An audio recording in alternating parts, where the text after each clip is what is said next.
He grabbed her wrist before she could reach the door. Not gently. Not the way a man asks a question. The way a man stops something he refuses to let happen. Penelope Brooks had worked for Dante Viscari for 3 years, 2 months, and 11 days. She had survived board meetings that ended in broken fingers. She had shredded documents that could bury senators. She had answered calls at 3 a.m. without complaint, without question, without ever once asking what was really inside those shipping containers routed through the port of Chicago. She had done everything right. And in all that time, Dante Viscari had never once looked at her the way he was looking at her right now. His jaw was tight. His dark eyes moved over her like he was taking inventory of something that belonged to him, something he hadn't realized was his until this exact moment, and the thought of losing it made him dangerous. "Who?" he said slowly. "Are you dressing up to kiss after work?" If you've ever been invisible to someone for years, truly invisible, like furniture, like background noise, and then suddenly felt their eyes land on you like a spotlight you weren't ready for, you already know exactly what Penny felt in that moment. And if you think you do, keep watching, because what happened next changed both their lives in ways neither of them could have survived alone. If this story already has your heart beating faster, hit that subscribe button right now and ring the notification bell. I don't want you to miss a single chapter of what's coming. Drop a like, and please leave a comment telling me what city or country you're watching from. I put my whole heart into these stories, and I genuinely want to see how far this one travels. Now, let's go back to where it all really started. 3 years is a long time to love someone in silence. Penny knew that better than most. She had gotten good at it the way you get good at anything you practice every single day without anyone watching, quietly, carefully, with the kind of discipline that looks like indifference from the outside. She arrived at Vescari Holdings every morning at 7:45, 15 minutes before she was required to. Not to impress anyone. She just liked the building when it was still half asleep. She liked the way the Chicago wind pushed through the revolving glass doors and stirred the air in the lobby before the suits arrived and sucked all the oxygen out of the room. She liked those 15 minutes when the 42nd floor belonged mostly to her. She would make coffee.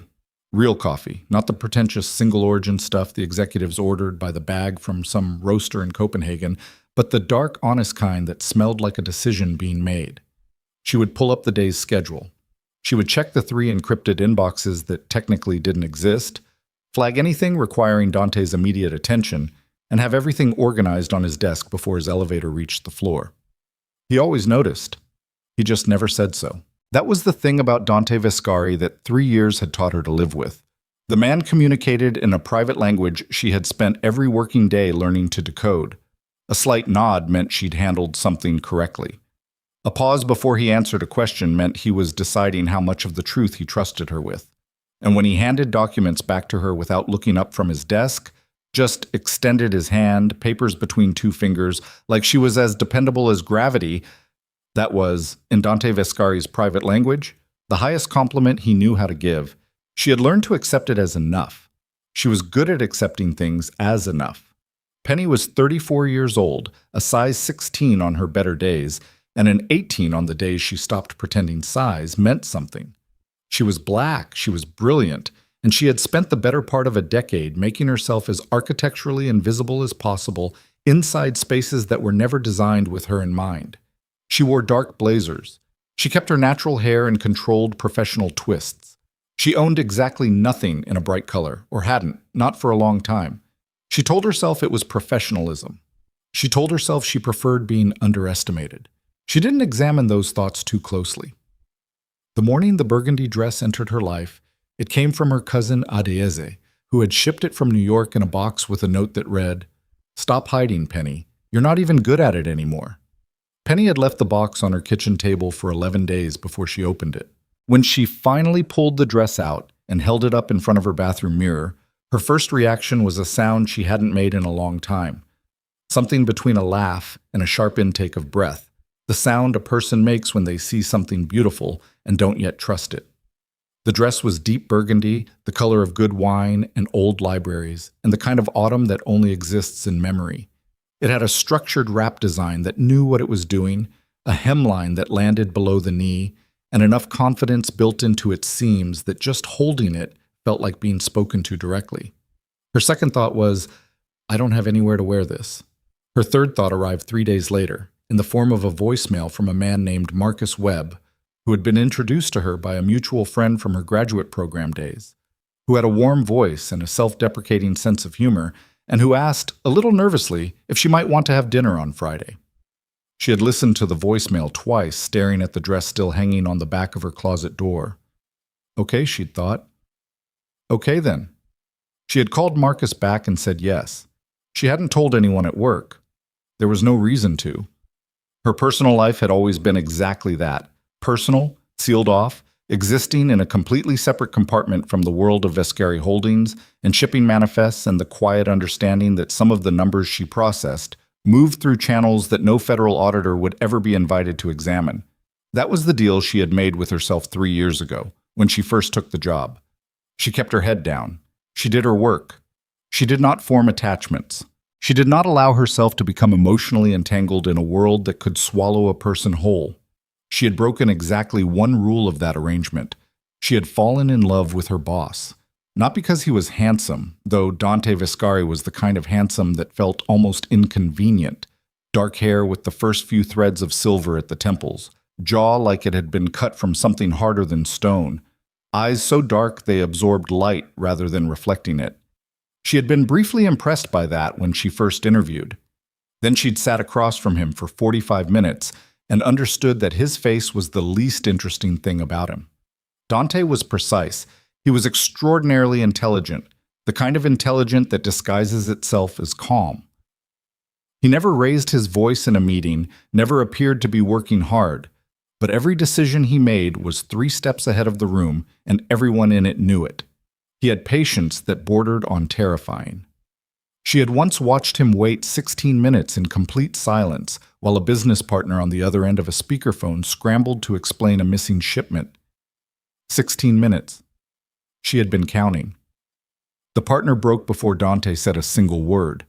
He was also capable of a specific form of consideration she hadn't expected and couldn't entirely explain. He remembered that she took her coffee without sugar.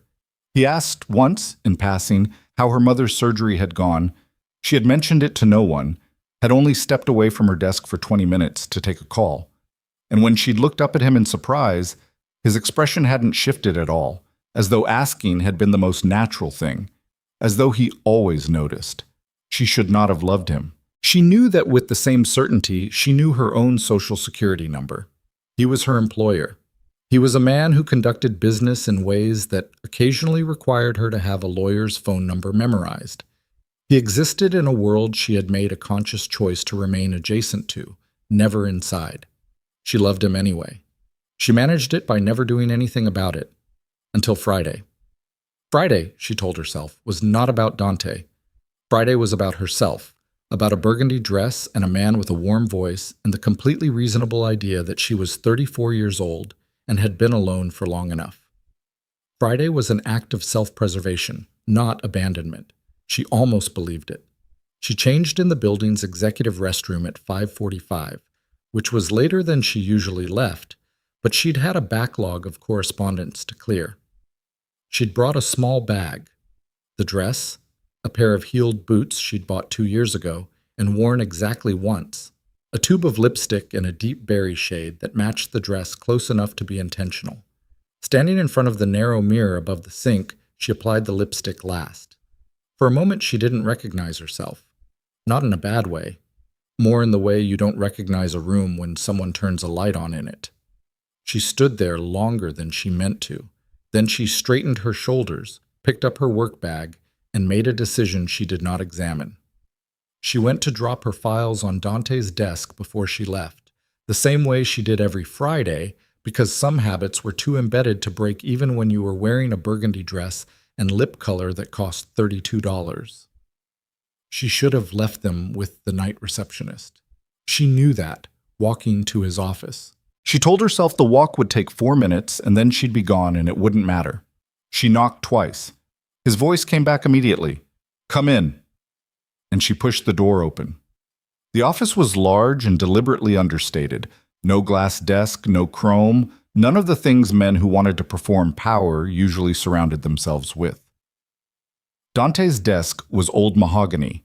The chairs were dark leather that had been used long enough to take the shape of the people who sat in them.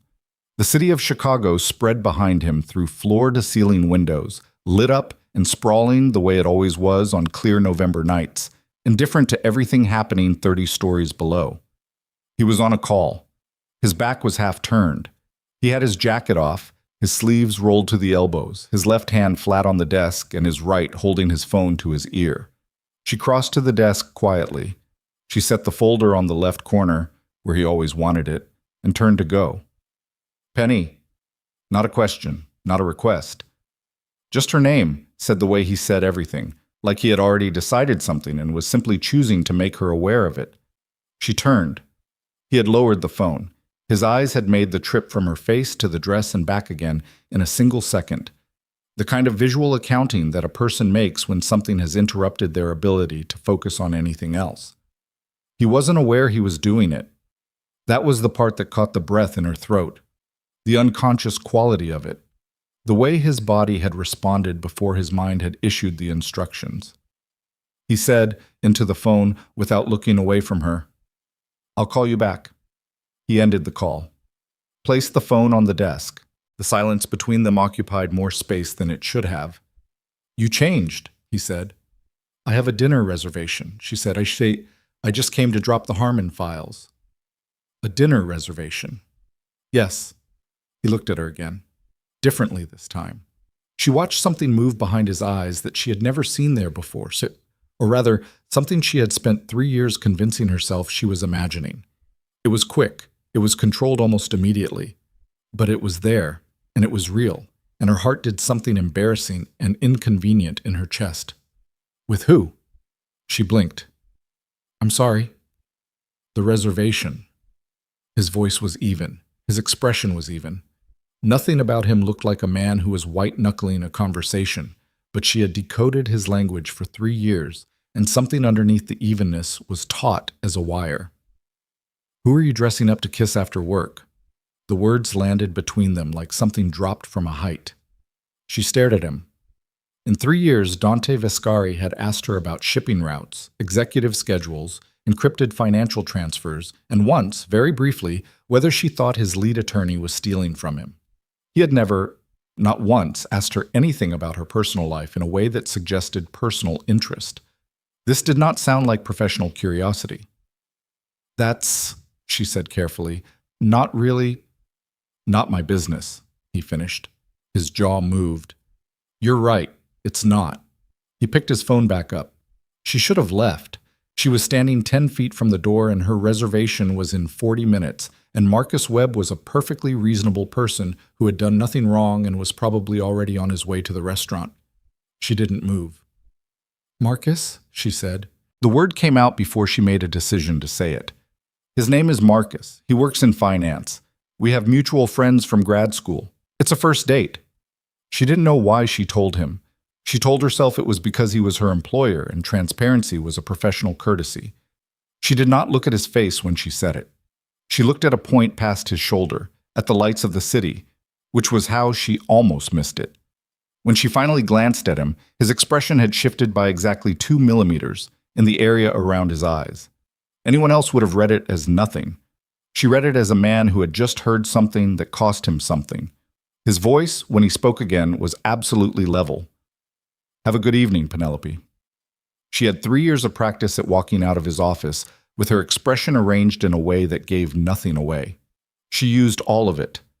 In the elevator, she pressed the lobby button and stared straight ahead at the steel doors, and told herself several things with conviction.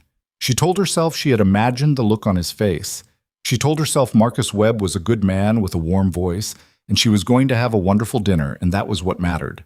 She told herself that Dante Vescari's jaw tightening slightly when she mentioned another man's name meant exactly nothing, because he was a man who controlled his reactions as a professional discipline, and reading something personal into a fractional muscle response was the behavior of someone who wanted things that weren't available to her.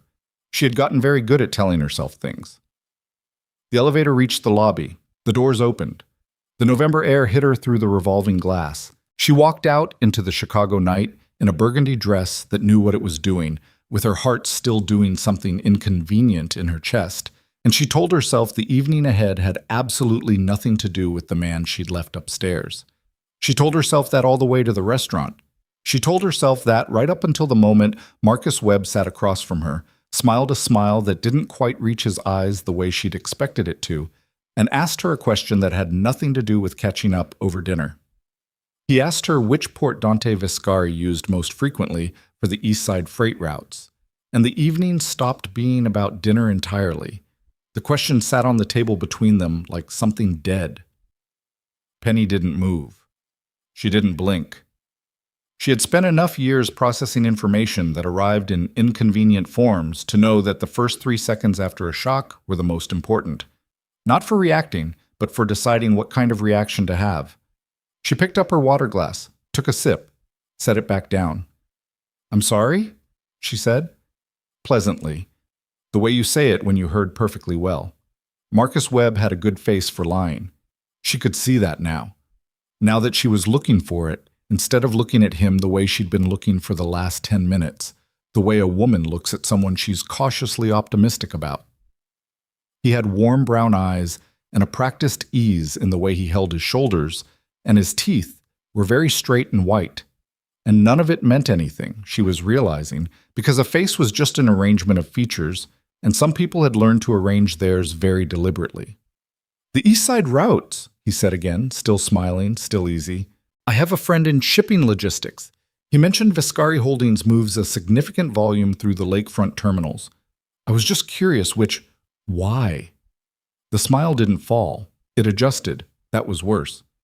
"Just making conversation," he said. "You've worked there a long time. I figured you'd know more about the industry than most. Marcus." He stopped.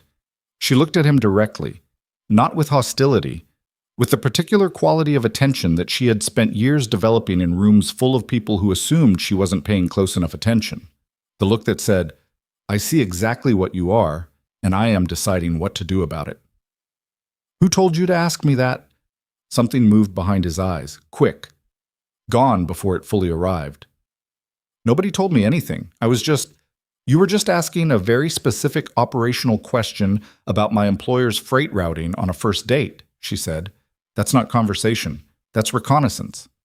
The word landed. His jaw tightened, and in the half-second before he recovered, she saw it. The slip, the real face behind the arranged one, and it was cold enough to make the hair on her arms rise. He reached for his wine glass.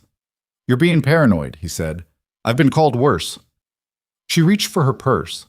Her phone was inside it, and she was running a rapid and unpleasant calculation in the back of her mind. Who she could call, how fast they could get here, whether this restaurant with its warm lighting and white tablecloths and Friday night crowd was actually as safe as it looked, or whether the crowd was exactly the point. "Penny." His voice had changed, just slightly. The warmth dialed down by 1 or 2 degrees, and underneath it something else, something with an edge. "Sit down." She stood up. She did it the way she did most things, not dramatically, not in a way that drew immediate attention from the surrounding tables. She simply rose from her chair with the same composure she brought to board meetings and picked up her coat from the back of the seat. "I'm going to go," she said. "Thank you for the—" His hand closed around her wrist, under the table, low enough that the couple at the next table, deep in their own conversation over a shared dessert, wouldn't see it. His grip wasn't brutal, not yet, but it was deliberate, and she felt in its deliberateness the thing it was communicating. "You're not leaving." "Sit. Down," he said again, and now the warmth was entirely gone, and his voice was just the edge. Penny looked down at his hand on her wrist. Then she looked at his face. She was afraid. She was not going to give him the satisfaction of knowing it. "Take your hand off me," she said quietly. "I just want to finish our conversation." "We don't have a conversation. We have you asking questions someone paid you to ask, and me leaving. You don't understand the situation you're in. Then explain it to me without touching me." For a moment, nothing moved. The restaurant hummed around them. Someone laughed at the bar. A waiter passed with a tray of bread and olive oil, close enough that Penny could have reached out and knocked it over, which she was actually calculating as an option. Marcus released her wrist. She didn't run. Running drew eyes, and she needed eyes on her like she needed another hand trying to stop her. She walked toward the front of the restaurant at a pace that a person walking to the restroom might use, unhurried, purposeful, unremarkable. She made it through the main dining room. She made it through the small vestibule near the host stand. She pushed through the front door, and the Chicago night hit her, cold and sharp, and smelling of rain that hadn't fallen yet, and she exhaled once, hard, the breath she'd been holding since she stood up from the table. She turned left out of instinct, heading toward the block where she'd seen a cab stand when she arrived. Her heels hit the sidewalk, and she was already pulling out her phone, already thinking about who to call, already arranging the pieces of what had just happened into some kind of order that made sense. The mutual friend from grad school. Someone had put Marcus Webb in front of her through a mutual friend, which meant either the friend didn't know what Marcus was, or the friend did. She needed to know which. She heard footsteps behind her. Not running. Not yet. But close and keeping pace. She did not turn around. She walked faster.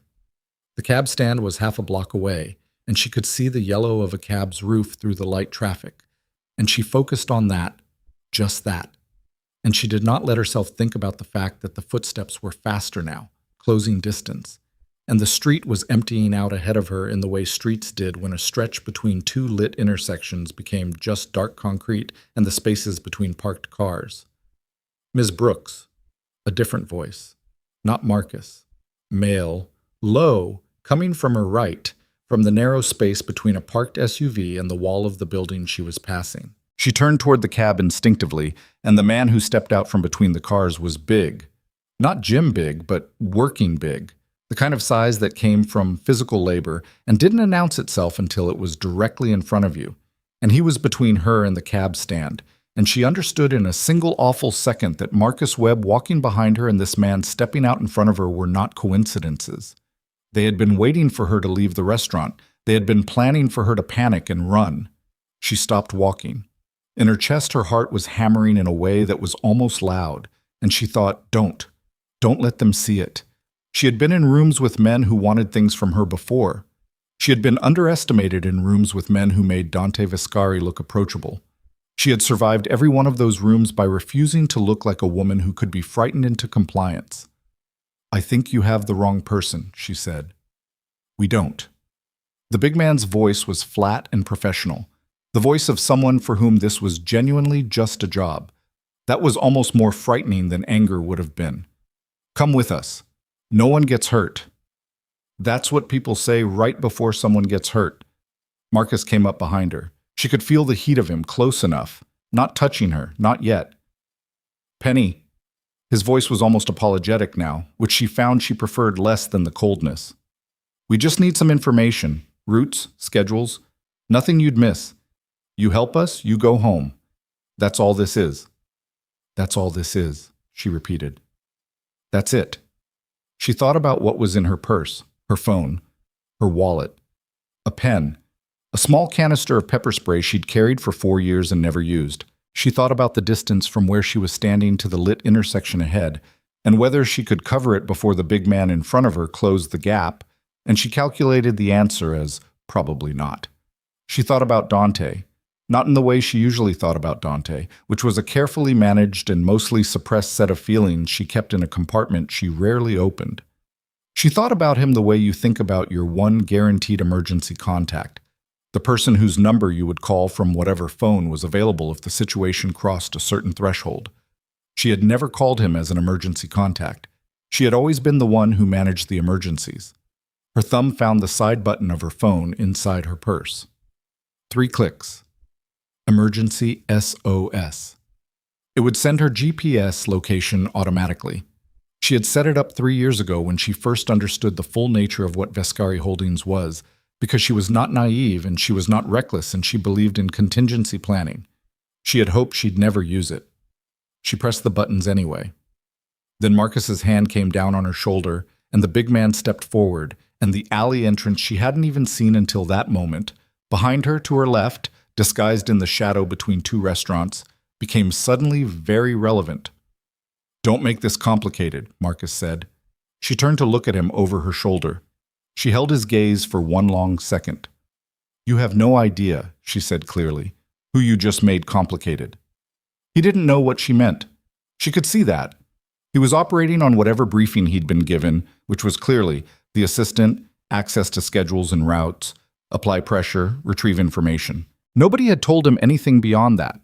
Nobody had told him what she actually was, what she had actually built, what kind of access the word assistant was concealing. That was something, at least. They moved her into the alley. Not roughly, professionally, the kind of controlled relocation that was worse than rough because it suggested practice. The big man was in front, Marcus behind, and a third person she hadn't seen before emerged from further back in the alley. A woman, slight and watchful, holding a phone and not saying anything. The alley smelled like garbage and old rain and the cold metal of a dumpster. Penny cataloged it automatically. There was one exit behind her, partially blocked by Marcus. One exit further ahead, where the alley opened onto a side street. The woman with the phone was watching that exit. "Just tell us about the Kellerman contracts," Marcus said. He was back to pleasant. She found it almost impressive how fast he could switch registers. Routing schedules. Who signs off on the lake terminal transfers? That's it, Penny. That's the whole list. "I don't discuss client business," she said. "You're not at work." "Doesn't matter where I am." "You want to think about that answer again?" He wasn't threatening. He was patient. Somehow that was worse. "No." The big man shifted, moved half a step closer. She heard it before she saw it. It started as a low sound. Engine sounds, multiple, close together, the kind of vehicular density that didn't belong in a side alley on a Friday night. And then headlights cut the far end of the alley, not one set but two, flooding the space with a harsh white light that made everyone in it throw up a hand involuntarily. The woman with the phone said something sharp that Penny didn't catch. Marcus grabbed Penny's arm, and then the doors opened. She counted 4 men getting out of the first vehicle before she stopped counting, because the size of them made the number feel academic. They moved with the particular efficiency of people who had done this before and had no particular feelings about it. Not soldiers, exactly. Something more specifically trained than that. The big man in front of her took one look at what was coming and made the fast and probably correct calculation that the situation had changed in a way that his briefing had not prepared him for. He didn't run. He repositioned. There was a difference, and it meant things were about to become louder. The lead figure from the first vehicle walked ahead of the others. He wasn't the biggest of them. He didn't need to be. Dante Viscari walked through a lit alley the same way he walked into a boardroom, like the room had been arranged for his arrival and everyone in it already knew it. He had his jacket back on. His face was completely, utterly still. He looked at the big man, then at the woman with the phone, then at Marcus, in a slow, sequential assessment that lasted about 3 seconds and communicated, without a single word, that he had already decided what was going to happen and was simply allowing the scene to play out. His eyes found Penny last. They moved over her the same way they had in the office, that same involuntary accounting, but there was nothing ambiguous in it now. She could see him reading her, cataloging, checking for damage with an intensity that was almost physical. His expression didn't change, but something in it did. "You good?" he said. To her. Just to her, like the other 4 people in the alley were a minor administrative detail.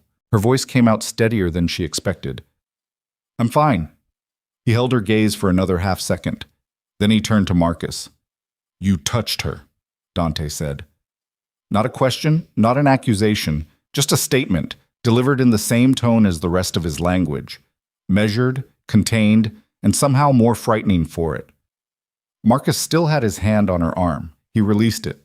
"We were just talking," Marcus said. "In an alley." She walked out of the restaurant. "My enforcer," Dante said, and nodded slightly to his left, where the largest of the 4 men had moved to flank the big man from earlier, "is going to have a conversation with your associate over there. You and I are going to talk about who sent you." "I don't know what you—" "Don't." One word. Quiet. It stopped Marcus mid-sentence the way a wall stops movement. "I know who your employer is. I know what you were trying to do. The only question I'm asking you tonight is whether he authorized putting hands on her, or whether that was your personal initiative." Silence in the alley. Marcus looked at the four men. He looked at Penny. He looked at Dante. He made a decision. "He said whatever it takes," Marcus said. The temperature in the alley seemed to drop by several degrees. Not from the wind. From the thing that crossed Dante Viscari's face in the fraction of a second before he controlled it. "Whatever it takes," Dante repeated. "Look, she's your assistant. She has access. We needed—" "She's not," Dante said very quietly. "Whatever you think she is." He said it with a certainty that confused Marcus, clearly, because Marcus hadn't been given that information. But Penny heard it differently. She heard it the way you hear something that has been true for a long time and is only now being said out loud, and she stood very still in the cold alley air and did not look at Dante's face because she was not ready for whatever was on it. What followed was not clean, and it was not quick. The big man didn't go easily, and there was a period of about 90 seconds in the middle where the alley was loud and physical, and Penny pressed herself against the brick wall and watched Dante's enforcer, a man named Caruso, who she had met exactly once, in a context that had told her everything she needed to know about what he was, work through the problem with a concentrated efficiency that she was going to need some time to process later. The woman with the phone ran. Nobody chased her. Dante stood next to Penny for the duration and didn't touch her. She noticed that. She noticed the deliberate distance he maintained and the way he had positioned himself between her and the main exit, without making a production of it. The way you position yourself between something important and the direction danger is most likely to come from. Marcus was restrained, not gently. The big man was conscious but not interested in continuing the conversation. Dante turned to her. "Car's at the end of the block," he said. I can get myself home." He looked at her. A look she hadn't seen before, or hadn't let herself see. Tired underneath everything. Not physically tired. The other kind. "Penny, Dante, they know who you are." He said it simply, without drama, and that was what made it land. They went through a mutual contact to get to you. They knew your schedule. They knew you were going out tonight. She stopped. "They knew about tonight," she said. He watched her work through it. She could see him watching. If they knew she had a dinner reservation, and with whom, and where, that wasn't a coincidence she could explain away. That was surveillance. That was access to her personal communications, her calendar, her life outside this building, outside this job, inside the compartment she had always kept sealed. "How long?" she asked. "We don't know yet." "Your people have been watching me?" "Mine have been watching mine," he said. "Careful. Someone else has been watching you specifically." The cold settled over her differently now. Not the cold of the alley or the November wind, the cold of understanding that a line had been crossed some time ago, and she was only now finding out where it was. "Come to the car," Dante said. Not an order. The closest thing to a request she had ever heard from him. She wanted to say no. She wanted to say, "I've managed myself for 34 years and I can manage tonight." She wanted to go home to her apartment and sit in her kitchen under the overhead light and think through every implication of this evening with a cup of coffee and her own brain, which was the only instrument she had ever fully trusted. She looked at Marcus being held between two of Dante's men. She looked at the alley they were standing in. She thought about the woman with the phone who had run and what she was doing right now and who she was calling. She walked to the car. They rode in silence for 4 minutes before she said it. Marcus asked about the Kellerman contracts. Dante didn't react. She watched him not react, which was its own form of reaction. "By name?" he said. "By name. Routing schedules. Who signs off on the lake terminal transfers?" He was quiet for another moment. "Kellerman doesn't exist in any public document," he said. "No," she agreed. "The only people who know that name are in my organization." "Yes." Another silence, longer. "Which means," she said, "you have a problem that's bigger than a man in an alley." He turned to look at her. She met his gaze and held it, and the thing that moved between them in the back of that car was not romantic, and it was not comfortable. It was the look of two people who have just realized they are standing on the same side of something they didn't choose and can't walk away from. "I know," he said. "Someone inside your organization is feeding information to whoever sent Marcus." "Yes." "And they targeted me because I have access." "Yes," she breathed out slowly. "So going home isn't actually—" "No," he said. "It's not." She sat with that.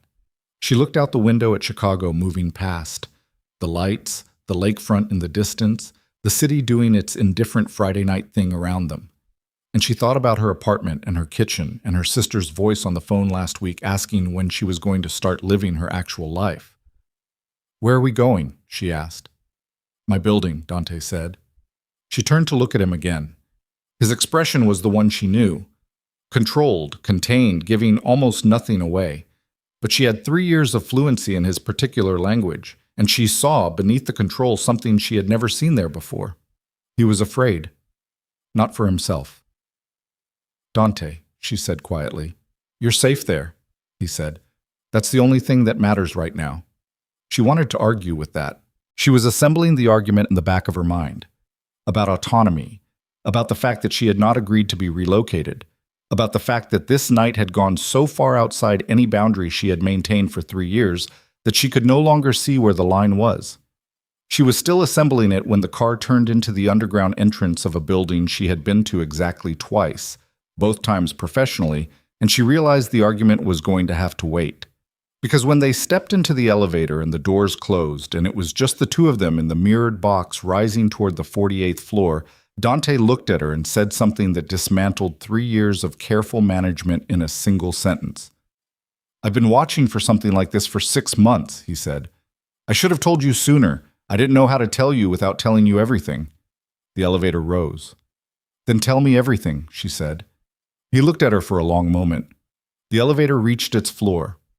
The doors opened onto a private entrance that led directly into his penthouse, and the Chicago skyline filled the windows ahead of them like a painting of a city that didn't know it was the backdrop for something irreversible.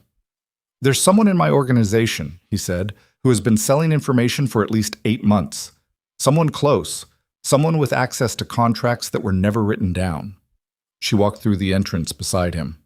"And tonight," she said slowly, "they used me to test how much I knew, or to find out if I'd come after you." She stopped walking. She turned to look at him. He was already looking at her, with the same expression he'd had in the alley when he'd asked if she was good. That stripped-down version of his face, without the professional architecture, looking more tired and more human than she had ever seen him look in 3 years of daily proximity. "Would you have?" she asked. "Come after me, if it hadn't been business." The silence lasted long enough that she thought he wasn't going to answer. "There was never a version of tonight," Dante said, "where I didn't come after you." The city blazed behind the glass. Somewhere below them, Chicago moved through its Friday without any awareness of what had just shifted in this room, in this conversation, between these two people who had been standing on the edge of something for 3 years and had just, without ceremony or choice, stepped off it. She stood in his penthouse in a burgundy dress, with the taste of a dinner she hadn't eaten still in the back of her throat, and she understood that the life she had been carefully managing, compartmentalized, controlled, safe in its invisibility, had just ended. Not because of the man in the alley, not entirely. Because of the man standing 6 feet away from her, watching her with dark eyes that had stopped pretending they didn't see her. And because she was 34 years old and had been managing things alone for long enough that she had forgotten, briefly, what it felt like to have someone come. She turned back toward the window. "You said someone inside your organization," she said. Her voice was steady, professional.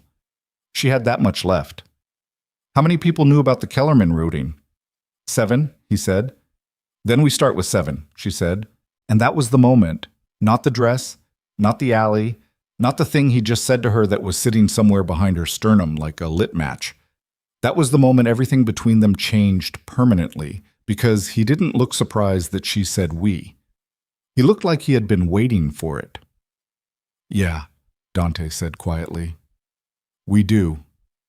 The 7 names were written on a legal pad in Penny's handwriting because Dante's penthouse had exactly the kind of office that looked like it belonged to a legitimate CEO, and she had found a legal pad in the third drawer and a pen that worked on the first try, which felt like the only thing that had gone smoothly in the last 2 hours. She sat at his desk. He stood near the window. Neither of them had eaten. Neither of them mentioned it. "Walk me through who knew," she said. Dante turned from the window. He looked at the legal pad the way he looked at things he was deciding how much to say about. "Kellerman started as a verbal arrangement," he said. "Nothing written, 8 months ago. Verbal between you and me and Caruso, me and my CFO, Raymond Holt, my head of port operations, a man named Silas Brewer." He paused. "My attorney, Vincent Greer, 2 of my senior logistics coordinators, Dev Anand and a woman named Sujin Park, and my brother." She wrote the names. She did not react to the last one because she was still cataloging, still in the part of her brain that processed information before the other parts caught up. Then she looked up. "Your brother," she said. "Marco." "I've never met Marco." "No," Dante said. "I keep him separate." She held his gaze. "How separate?" Something moved in his face. "Separate enough that I don't bring him into meetings. Not separate enough, apparently." She wrote Marco's name. She underlined it once, not because she had decided anything, but because her hand did it before she caught up. "Tell me about the Kellerman routing itself," she said. "What specifically was worth selling?" He came away from the window and sat in the chair across the desk from her. Not his usual chair, the one behind the desk, but the one in front, which meant he was letting her run this, which she noted and filed away. "Kellerman is a shell," he said, 3 layers deep. It controls the timing and routing of 12 shipments per quarter through the lakefront terminal. The value isn't the cargo. The value is the scheduling access. Whoever controls those time slots controls who can move what through the port without a standard customs review window. "Because your organization has an arrangement with someone at customs," she said. "Yes. And if a competitor knew the scheduling, they could insert their own cargo into the review gap, move things through under my clearance umbrella without my knowledge." She sat back. "So they weren't trying to steal from you," she said. "They were trying to use you as a road. A road I'd eventually get blamed for building." The scale of it landed slowly, the way large things do. She looked at the 7 names on the legal pad. She thought about Marcus in the alley, so careful, so professional, so specifically briefed on what to ask. He had asked about routing schedules and who signs off on lake terminal transfers. He hadn't been fishing. He'd been confirming. "They already had most of it," she said. "Yes. They sent Marcus to fill in the last piece, or to see how you'd react, whether you'd run to me." "Whether I'd run to you," she repeated slowly, "which would confirm how much access I actually had." "Yes." She put the pen down. "Dante." She said his name carefully, the way you set something fragile on a surface. "The woman with the phone. She ran. She didn't get arrested. She wasn't stopped. I know. She's already reported back. I know that too. So whoever is running this already knows you came for me. They already know we're together, not together. I mean, they know you." She stopped, started again. "They know you treated me as an asset worth protecting, which changes my value to them." He was quiet. "It makes me more useful as leverage," she said. "Doesn't it?" He didn't answer, and his not answering was an answer, and she sat with it for a moment in the way you sit with something that is true and bad and can't be made untrue by wishing. "Okay," she said. She picked up the pen again. "Then we work fast." They worked for 3 hours. She asked questions, and he answered them with a completeness she suspected he had never offered anyone. The kind of completeness that had its own specific weight. The weight of a person deciding to trust, which is different from being asked to. She cross-referenced the Kellerman timeline against what she already knew, which was more than Dante was fully aware of, and she was careful about how she revealed that, parceling out her own knowledge carefully, not yet ready to show all of what she held. At 2 in the morning, she said, I need access to the financial routing logs from the last 8 months, not the ones your CFO sees, the actual back-end transfers. Dante looked at her. Those are encrypted, he said. Raymond Holt manages the encryption keys. Raymond Holt is on the list of 7, she said. You think it's Raymond? I think Raymond's encryption keys are on a system I designed, she said, and let that sentence arrive in its full implication without adding to it. Dante went very still. She watched him process it. She watched the specific quality of his stillness, which was different from his usual controlled stillness. This was the stillness of a person recalibrating something fundamental. You designed the encryption system, he said. I designed the financial routing architecture for this company, she said. All of it. About 8 months before I came to work here in the capacity you hired me in. The silence lasted long enough that she counted her own heartbeats. You're the architect, he said. Not a question, more like a man reading a sentence out loud to make sure he understands the words. I'm the architect, she confirmed. The system I've been running my entire financial operation on for 4 years was built by me, yes. And you've been sitting outside my office managing my calendar. I've been sitting outside your office managing your calendar, she said evenly, because I made a choice to be invisible after the last time I wasn't. And I needed work, and I needed a specific kind of access, and you needed someone who could keep a secret at a level most people can't. He stood up, walked to the window, stood there with his back to her for a moment that stretched in a way that made her want to say something, and she didn't. The corporate espionage scandal, he said, still facing the window. 4 years ago, Nexigen Systems. She had not told him that. She watched the back of his head and felt the particular cold of being known by someone you did not tell. You knew, she said. I hired you, he said. You think I didn't run every layer of your background? He turned. I knew about Nexigen. I knew you'd built their financial architecture and someone sold your work, and you took the fall because you were the only person without a law firm and a board behind you. He paused. I also knew that the system you built for them was the most sophisticated private financial encryption architecture I'd ever seen, and I knew whoever built it was either working for me or working against me, and I preferred the first option. She sat very still. You knew what I was when you hired me, she said. I knew what you were capable of. And you let me sit outside your office for 3 years. You chose that, he said. I gave you the title you asked for. I didn't ask questions. That was the arrangement. She looked at him. That was the arrangement, she said. Yes. Dante. Her voice came out different this time. Not professional, not managed. Did you know they were watching me? Before tonight? The pause was a fraction too long. She stood up. How long? She said. Penny, how long did you know someone was watching me specifically? He met her eyes. He was not a man who looked away when things got hard, and she had always held that about him, and right now she wished he was the other kind. 6 weeks, he said. The room did something, not physically. The room stayed exactly where it was, but something in it shifted, in the air, in the space between them. 6 weeks, she said. We weren't sure what we were seeing. The surveillance on you was subtle, not your devices, not your communications, your physical movements, who you talked to, your routine. And you didn't tell me. I increased the building's security rotation. I had Caruso. You didn't tell me. She said it again, not louder, but with a weight the second time that the first time didn't have. For 6 weeks, someone was tracking my physical movements, and you knew, and you sat behind that desk and let me walk out of this building every night alone, and you didn't say one word. I was handling it. You were handling me, she said. That's different. He opened his mouth, closed it. The closest she had ever seen him come to not having an answer. I didn't want to frighten you, he said.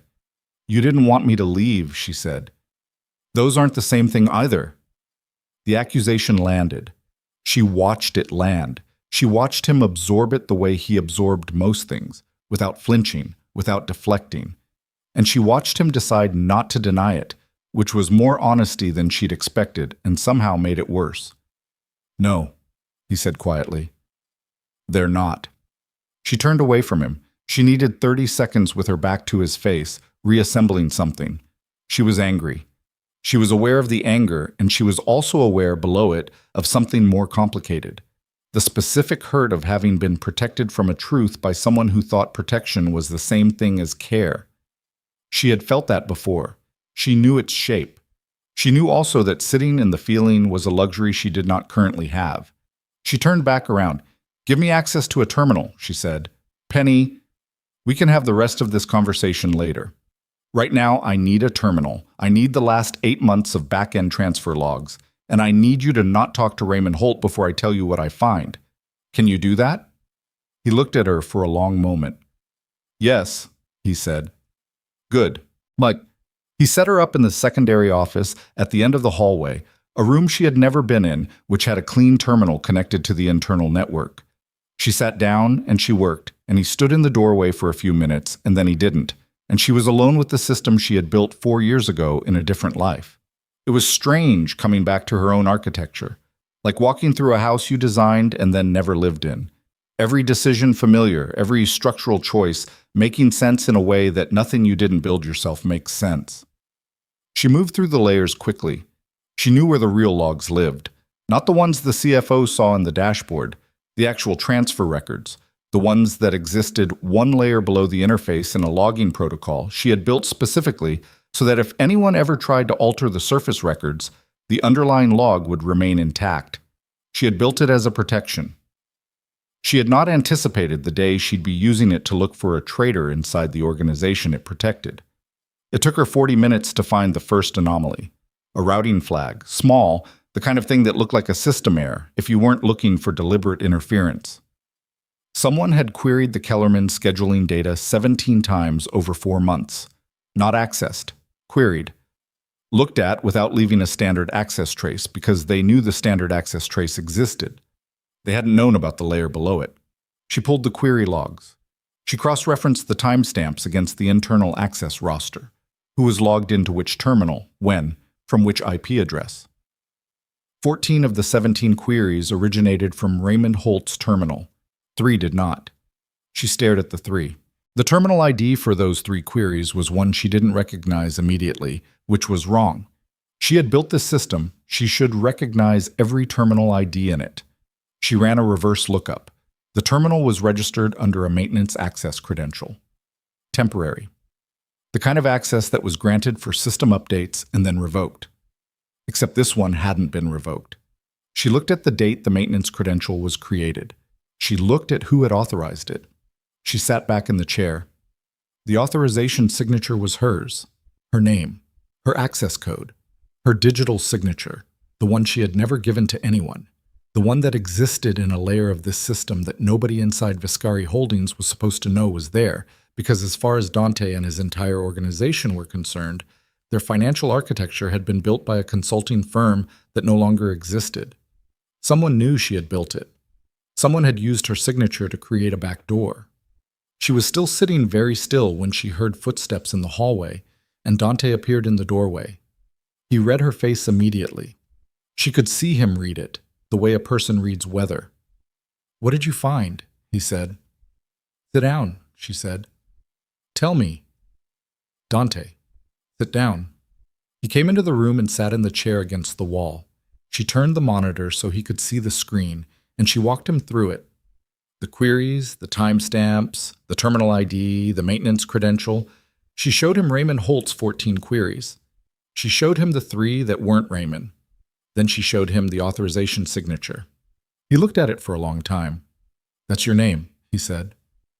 "Yes." "Your signature?" "Yes."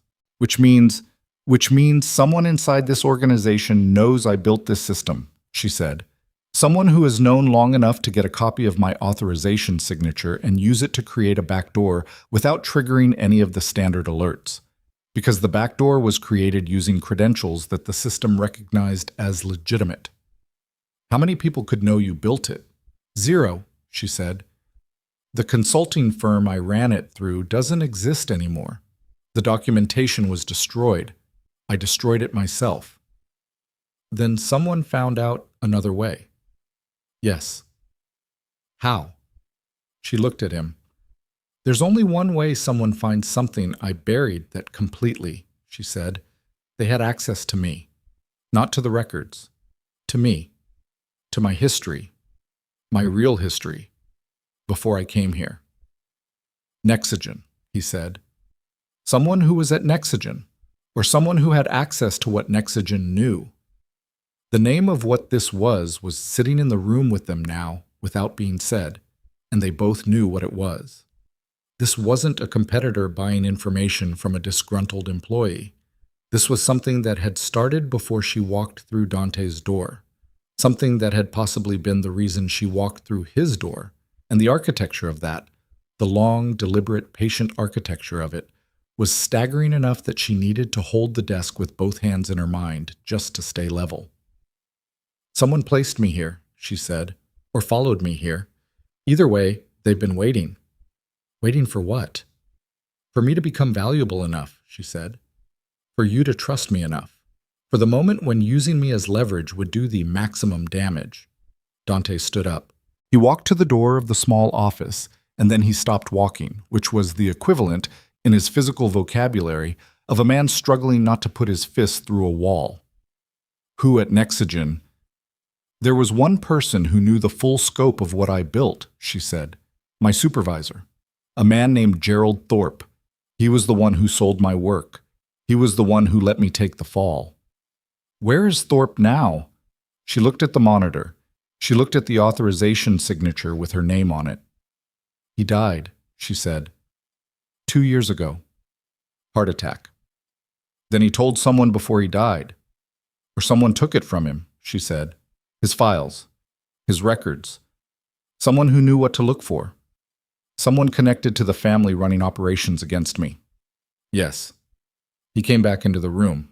He stood near the desk, close, and she could see the thing working in his jaw, the thing he did when he was deciding which version of himself was going to handle the next 30 seconds.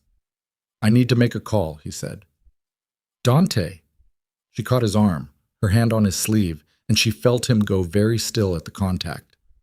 Before you call anyone, before you move on any of this, you need to understand that Raymond Holt and whoever authorized that back door already know we're here. They've known since the woman with the phone ran out of that alley. I know. So anything you do by phone, I have a secure line, is only as secure as the system it runs on, she said, which I built, and which someone now has backdoor access to.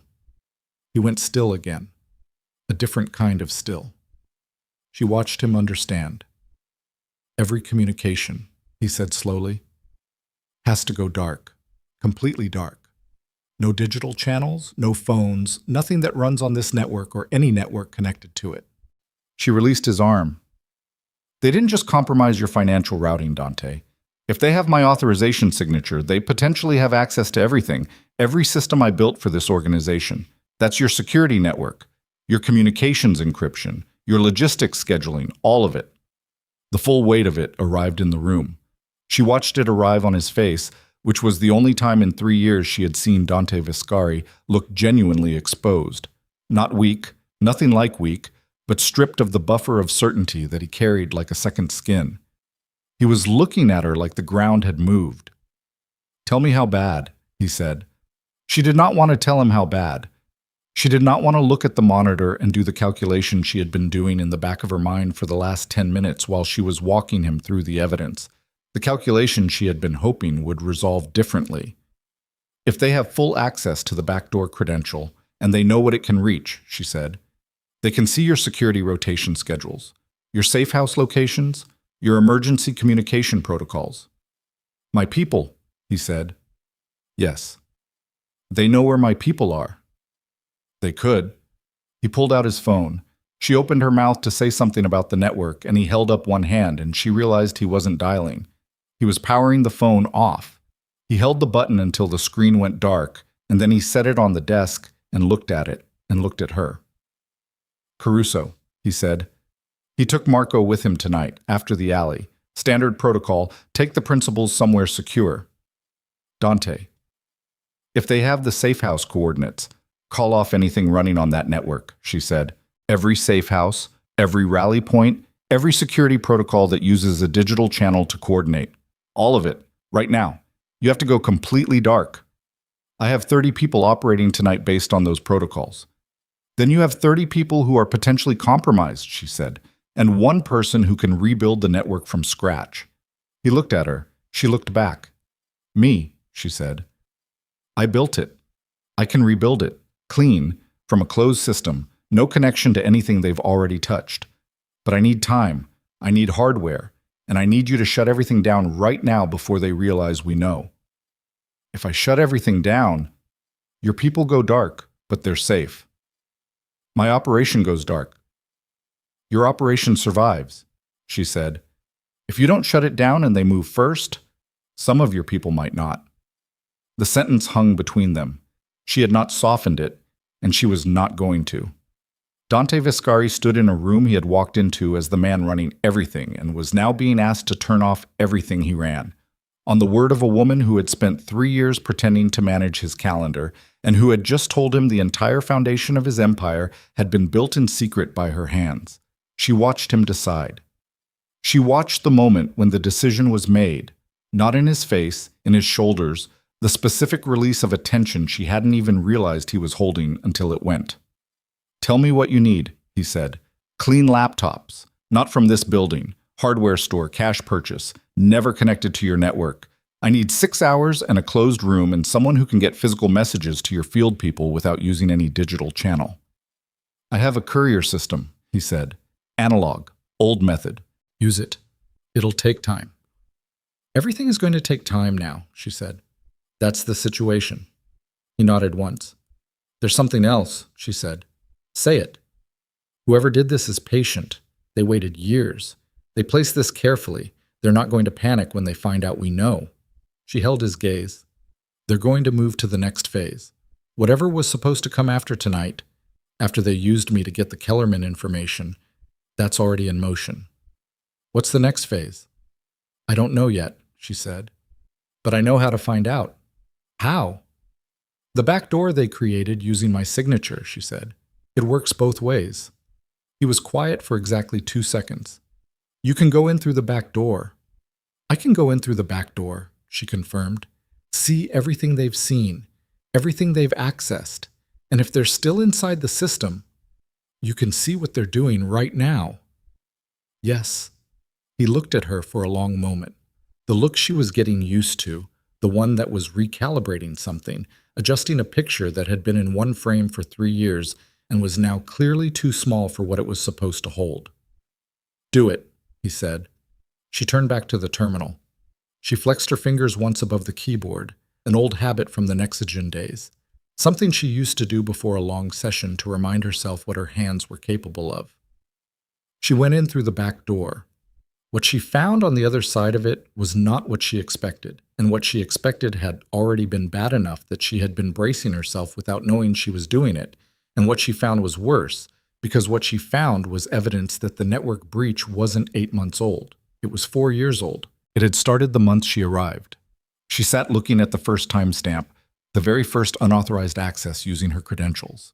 And she read the date, and she read it again, and she kept reading it because the number kept being the same number no matter how many times she looked at it, and the number meant that someone had been inside this system since almost the day she built it, which meant they hadn't followed her here or found her here.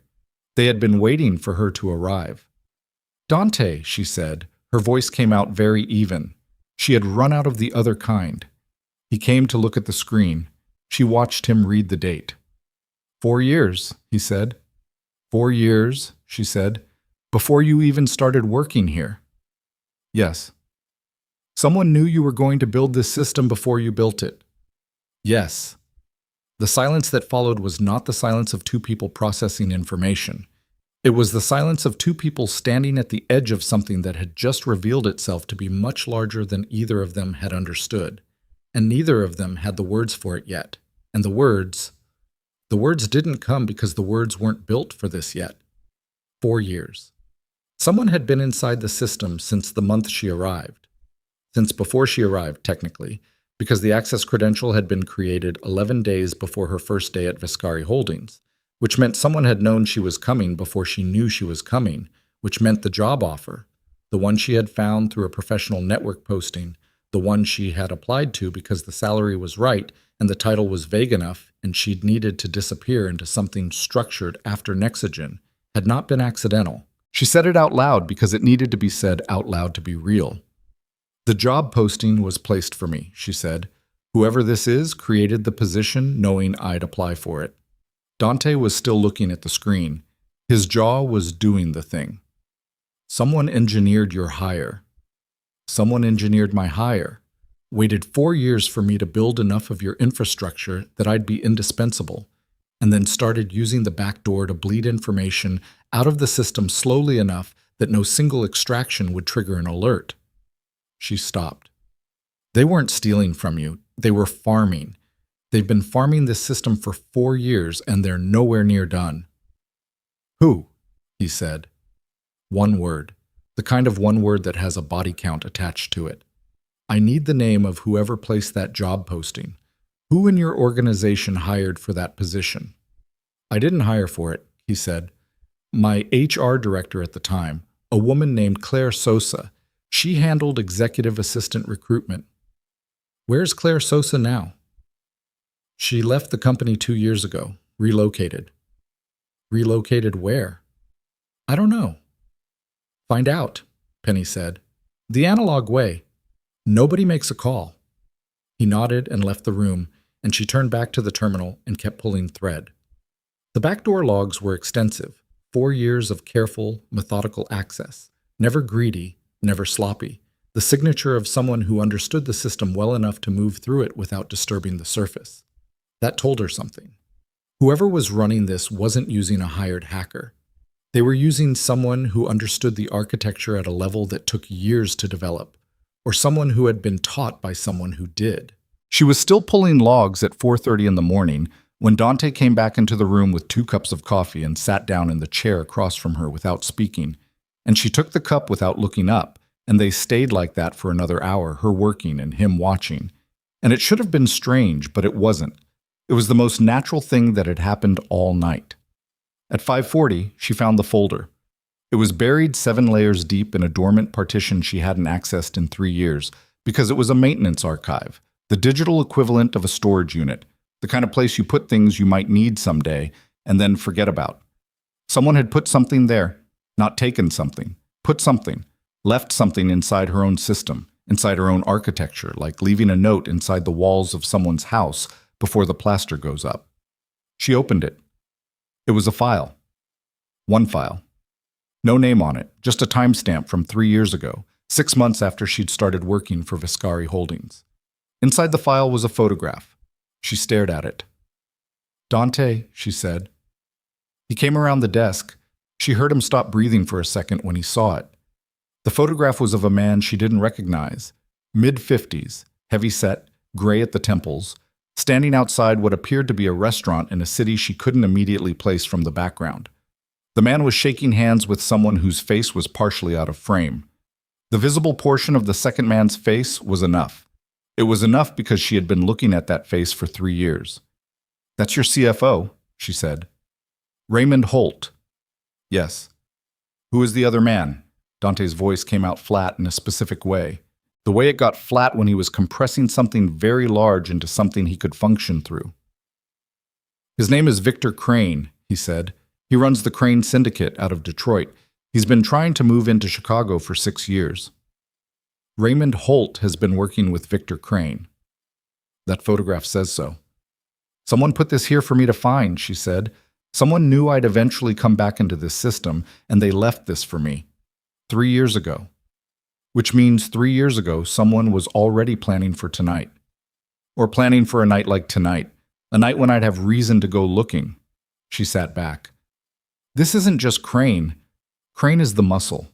Someone close to you has been coordinating with Crane for years, feeding him your infrastructure piece by piece, and they left me a trail to follow because they want me to find Raymond. They want Raymond burned, Dante said. They want you looking at Raymond while they move on whatever the real target is. He was quiet. Your brother, she said. She said it carefully, the way you say the name of an injury you're not sure is there yet. Marco was on the list of 7. Marco knew about Kellerman. Don't, he said. Dante, don't go there yet. I'm not accusing him. I'm saying the photograph was left for me to find, and it points at Raymond, and whoever left it had access to this system. And whoever had access to this system either is or is connected to someone on the list of 7. She met his eyes. I'm saying we need to look at all 7, including Marco. The silence between them had a different quality now, heavier, the kind that comes when a conversation has arrived somewhere that can't be walked back from. He's my brother, Dante said. I know. He's been with me since... I know who he is to you, she said. I'm asking you to know who he might also be. He turned away from her. He walked to the window. There was no view from this room, just a wall, but he stood facing it anyway, and she gave him 30 seconds with his back to her because that was what the moment required. Then she said, I need to know where Marco is right now. Caruso took him to the Lakeview safe house, which is on the compromised network. He turned.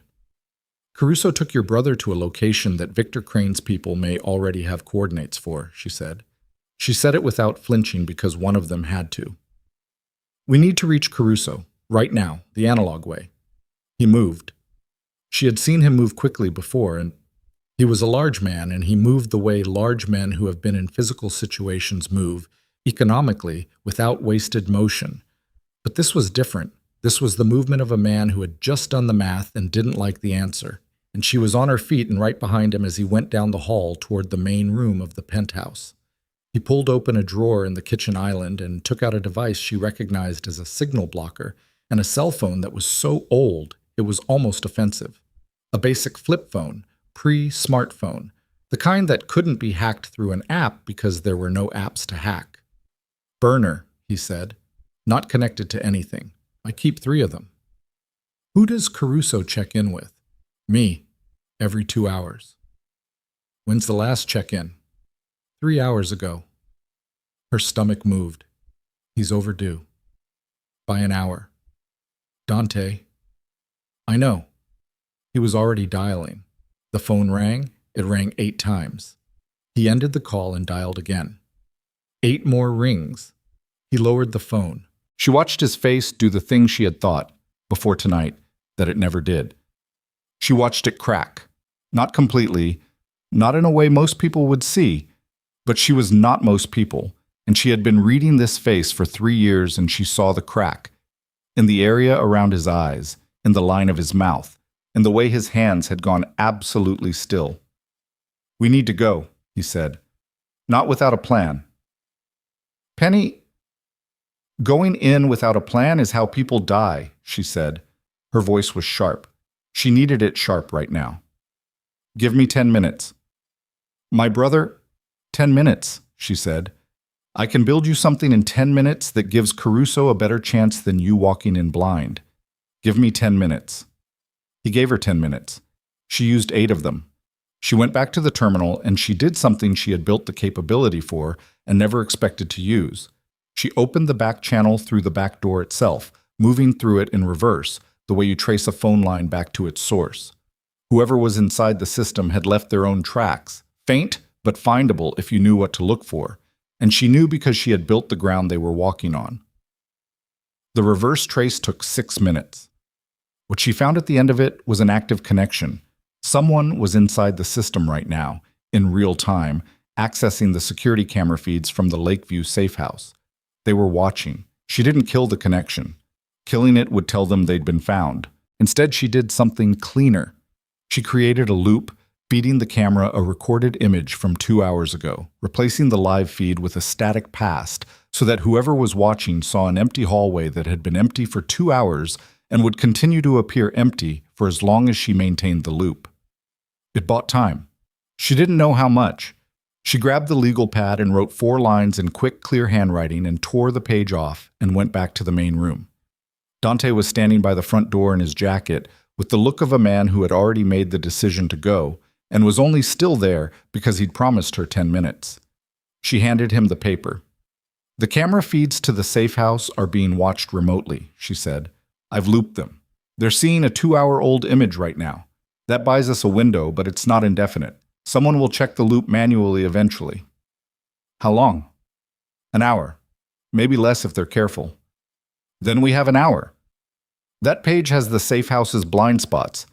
The camera angles I just verified have gaps in their coverage. Those 4 entry points are invisible to the feed. Your people go in through those points only. He read the page. He looked up. How do you know the camera placement? Because I spec'd the security installation for every property connected to this network. He folded the page, put it in his jacket pocket. I'm going to need more than Caruso when this is over, he said. It wasn't quite a statement, and it wasn't quite a question, and she understood what it was. One thing at a time, she said. They went down in the elevator together, and the SUV was waiting in the underground garage.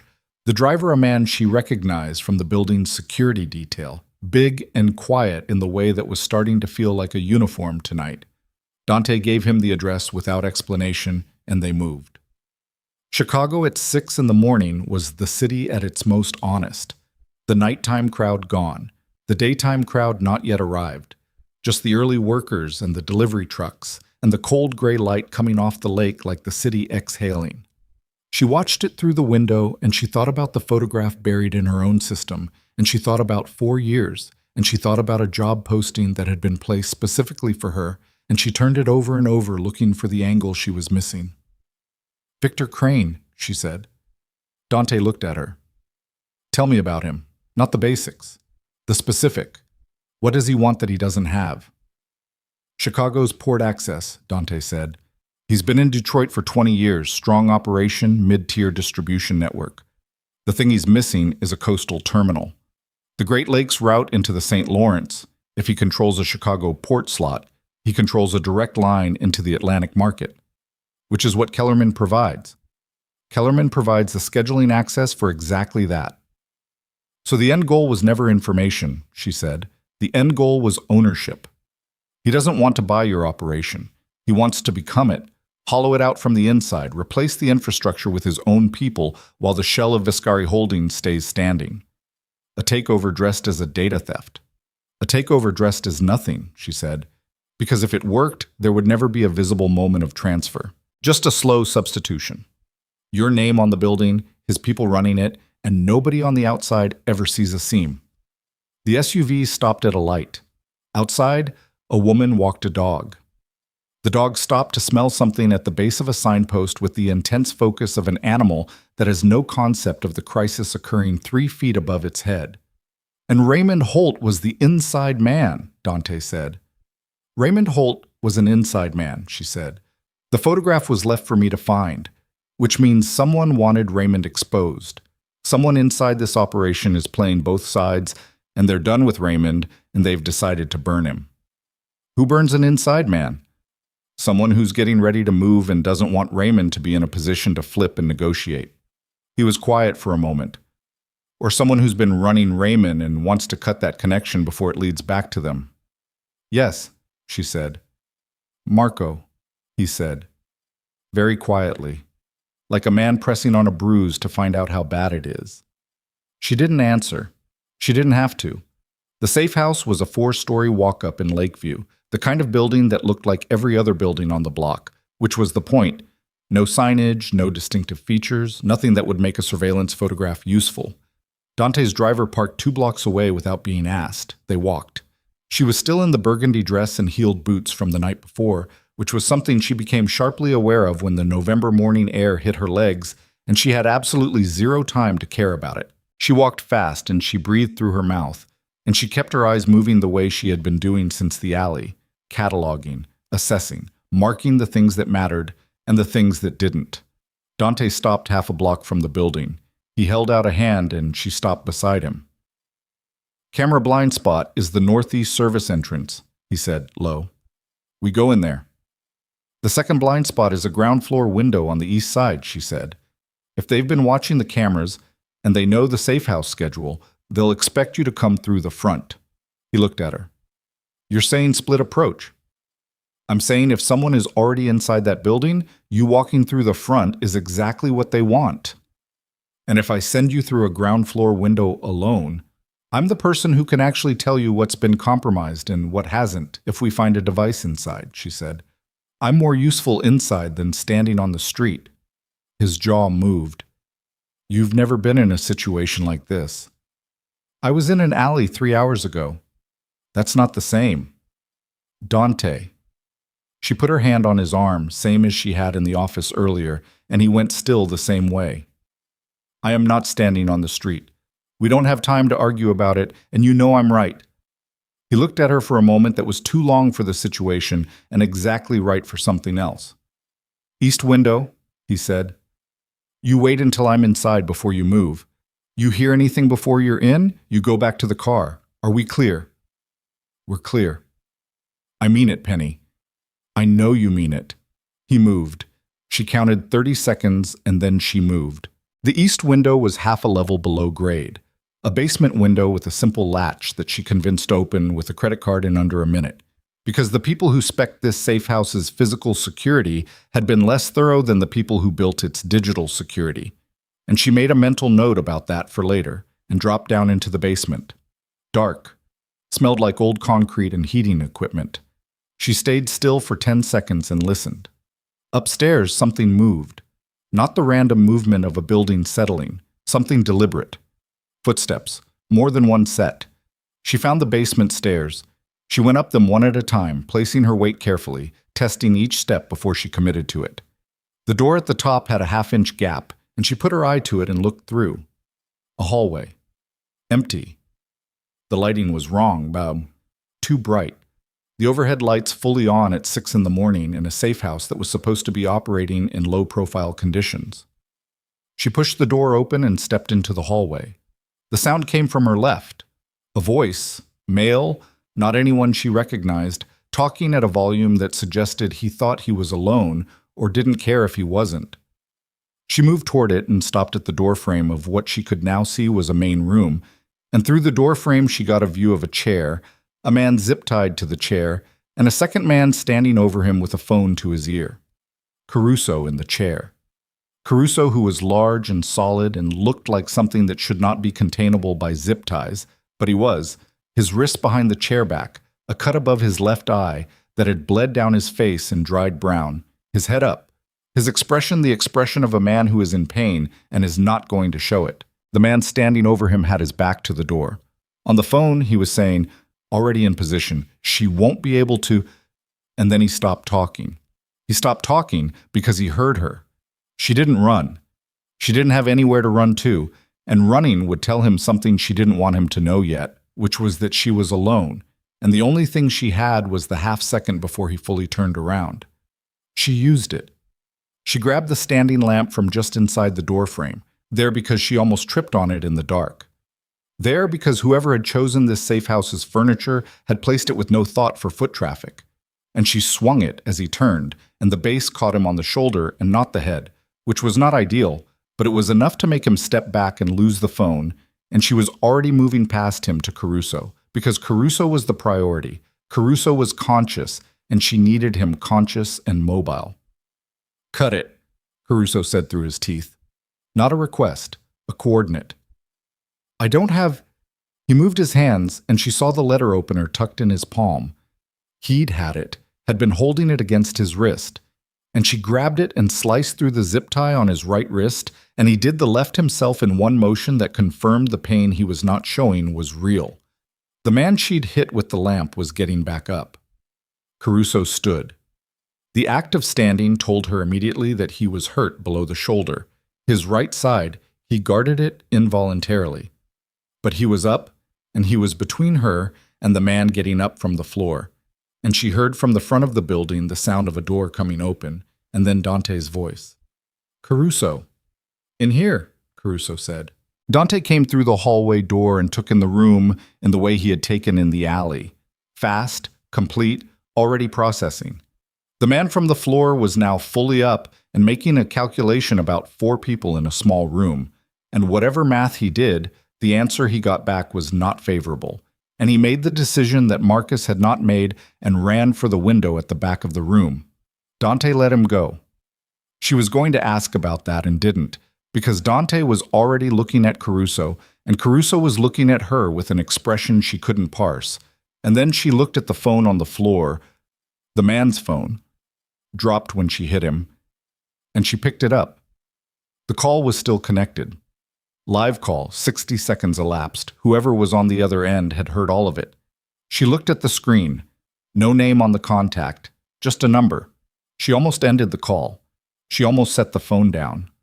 Instead, on an instinct she didn't have time to analyze, she put the phone to her ear, breathing on the other end. Nothing else. "I know what you put in my system," she said. "I know how long it's been there. I know what you've been taking." She paused. "I also know you left me the photograph, which means you want this conversation. So, talk." A silence. Long enough that she thought the call had dropped. Then a voice, male, older, accented with something she couldn't immediately place. "You're better than I expected," the voice said. "Gerald told me you were exceptional. I should have taken his word for it sooner." Her hand tightened on the phone. "Gerald Thorpe is dead," she said. "Gerald Thorpe," the voice said, "told me everything about you before he died. It was quite a long conversation. He was very thorough." She was aware of Dante watching her face. She was aware of what was on her face, and she couldn't fix it because she was too busy absorbing what she was hearing. "Who are you?" she said. "Someone who has been waiting for you to be ready," the voice said. "Someone who has an offer for you, Miss Brooks. A real offer this time, not a logistics job, not an assistant's desk." The voice paused. "I want to offer you ownership of everything Dante Vescari has built, because it was built on your work, and it should belong to you, and I can make that happen tonight if you make one simple choice." She stood in a stolen safe house in a burgundy dress at 6 in the morning with dried blood that wasn't hers on her hand from where she'd gripped Caruso's letter opener, and she listened to a man she had never heard offer her the thing she had never admitted she wanted. Her eyes went to Dante. He was watching her. He couldn't hear the voice. He could hear something in her face, though. She knew he could, because he knew her face the way she knew his. And his expression asked a question she didn't have an answer to yet. "What's the choice?" she said into the phone. "Walk out of that building," the voice said. "Without him." The room was very quiet. Caruso was breathing carefully to her right. Dante was 6 feet in front of her. The Chicago morning was coming gray and cold through the window the man had run out of. "And if I don't?" she said. "Then in 45 minutes, every law enforcement agency in the state of Illinois receives a complete documented record of Dante Vescari's operations for the last 4 years, the voice said pleasantly. "Built, I'm afraid, from the architecture you designed. Your fingerprints are in every line of it. You built it, Ms. Brooks, which means you go down with it." The match that had been sitting behind her sternum since the penthouse finally lit. "Give me 5 minutes," she said. "You have 3, the voice said, and the call ended. She lowered the phone. She looked at it. She set it on the table next to her very carefully, like setting down something that might go off. Dante said, "Tell me." She told him, quickly. No softening. She told him about the voice and Gerald Thorpe, and the offer, and the 45-minute clock, and the part about her fingerprints in every line of his architecture, which was the part that was going to require the most complicated response. When she finished, Dante was quiet for 5 seconds. "You're not walking out," he said. "I know." "Penny, I know," she said. "I was never going to walk out. I need you to know that before I tell you what I am going to do, because what I'm going to do is going to sound like I have a choice about this, and I need you to understand I don't." "What are you going to do?" She picked the phone back up. She looked at the screen. "I'm going to call him back," she said, "and I'm going to tell him yes." Dante went completely still. "And then," she said, before he could speak, "I'm going to need you to trust me the way I trusted you tonight, completely, without asking me to explain every step before I take it. Can you do that?" He looked at her for a long moment, long enough that she felt it everywhere. "What are you planning?" he said. "Something that's going to require 43 minutes and the cleanest laptop you can get me in the next 10, she said. "And it's going to require you to let them think they've won for exactly long enough." "Long enough for what?" She looked at him. She thought about 4 years of architecture, every system she'd built, every layer of encryption, every backdoor and access point and logging protocol she had embedded into the bones of this operation, all of it, her work, her design, her fingerprints in every line, exactly the way the voice had said, her fingerprints in every line. Long enough, she said, for me to burn it down from the inside and rebuild it somewhere they can't follow. And outside the window, Chicago was coming awake, gray and cold and indifferent, and somewhere in the city a clock had started running, and Penelope Brooks, who had spent 4 years being invisible and 3 years being underestimated, and one night being, she called him back in 2 minutes and 40 seconds, which was faster than she'd said and slower than she felt. The voice picked up on the first ring. "Ms. Brooks?" it said. "Tell me where," she said. A pause, just long enough to be satisfied with itself. "There's a parking structure on West Kinsey, level 4. Come alone." "I need more than 43 minutes to get there and do what you're asking me to do." "You have what you have," the voice said. "Come alone or the package goes out." The call ended. She turned around. Dante was standing with his arms crossed and his jaw set and his eyes doing the thing where they said everything his voice wasn't saying, which was, "I don't like this. I don't like any part of this. Tell me why I'm wrong to not like this." "I need the laptop," she said. "Right now." "Penny, the laptop, Dante. We have 42 minutes. Caruso, still standing and still guarding his right side with every breath, reached into a kitchen cabinet and produced a laptop she had not known was there, still in its retail packaging, which told her either Caruso was unusually prepared or this safe house had contingency supplies she hadn't been briefed on. Either way. She took it to the kitchen table and tore the packaging open with her teeth because her hands were already moving on the casing and she didn't have time to be delicate. Fresh out of the box, never connected to anything, exactly what she needed. She powered it on, and while it booted, she talked. "Here's what's happening," she said. "The voice on that phone, whoever he is, has spent 4 years building a legal case against this operation using records extracted from my own architecture. That case is real. The evidence is real. My signature is on every piece of it because I built the system, which means it will hold up, which means if that package goes out, Dante goes down, and I go down with him." "So we stop him from sending it," Caruso said. "We can't stop him from sending it," she said. "There's no version of us getting to that parking structure in time to physically prevent it. He has people, he has redundancies, and he's been planning this for 4 years. The laptop finished booting. She opened a browser and then closed it immediately. No internet, not yet, not until she was ready. "What we can do is make the package meaningless before it arrives." "How?" Dante said. "The evidence he has is extracted from my system," she said. "Financial records, communication logs, routing schedules, all of it formatted to look like a clean prosecutorial evidence package." She opened the system settings, checking the hardware specs, thinking through what she needed. "The reason it looks clean is because I built the system it came from, and my system is clean.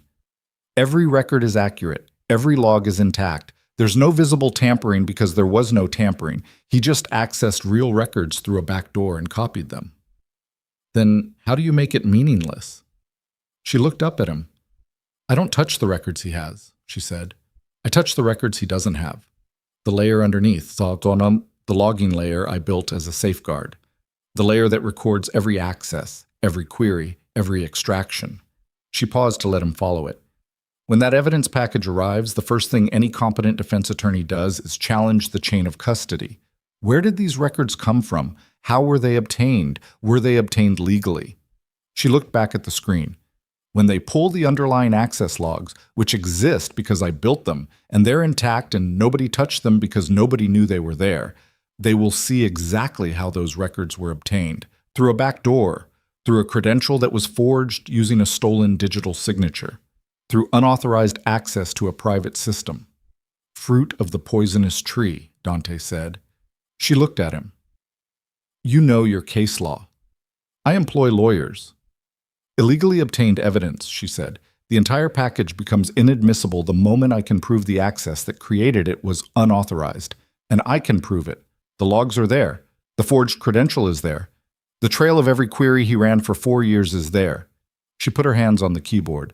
"But I need to extract those logs, authenticate them, timestamp them through an independent verification system, and deliver them to a source that can receive them before his package goes out. Because if his package lands first and mine lands second, it looks like I fabricated mine in response. How fast can you do it? She looked at the clock on the laptop. 39 minutes. I need a connection, she said. Clean. Not through your network.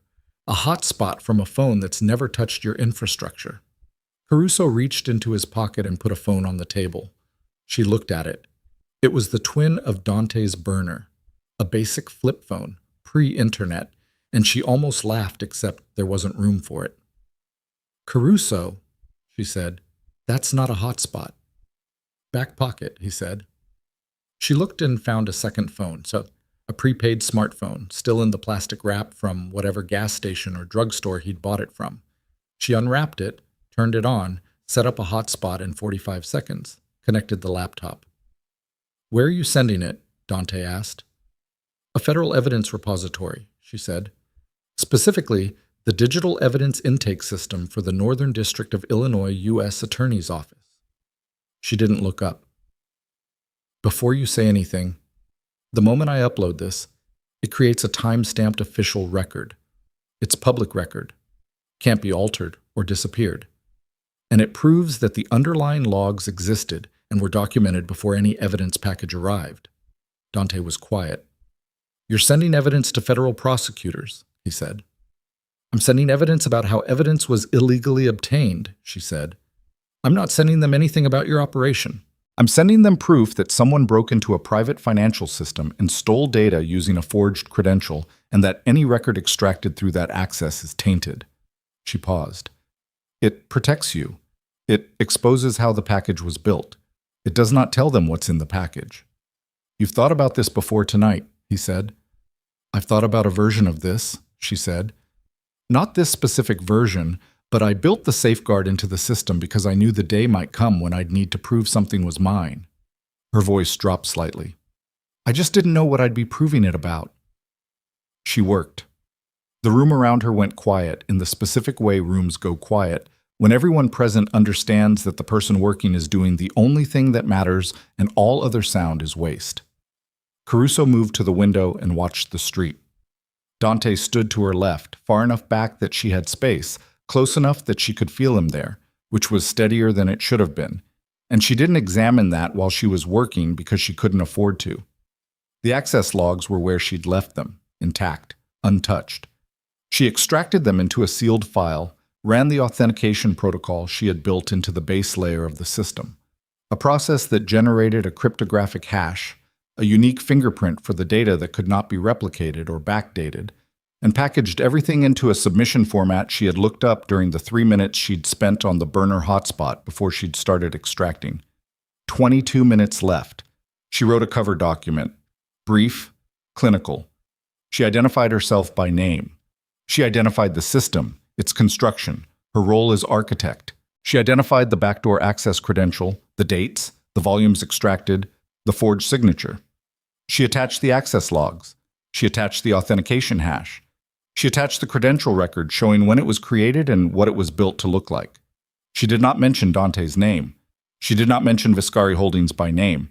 She identified the breached system by its technical ID only, which was a string of numbers that meant nothing to anyone who hadn't built the thing. 16 minutes. She uploaded the submission. The progress bar was the longest thing she had ever watched. She was aware of her own heartbeat in a way she usually wasn't, aware of it in her throat and behind her eyes, and in the hands that were flat on the table on either side of the laptop because she had nothing left to type. The bar finished. Confirmation page. Submission ID. Timestamp. 6:18 a.m. 14 minutes before the clock ran out. She saved the confirmation page. She took a photograph of the screen with the burner smartphone. She forwarded the photograph to Dante's flip phone number because it was the only number she had. Then she sat back in the chair and breathed for the first time in 30 minutes.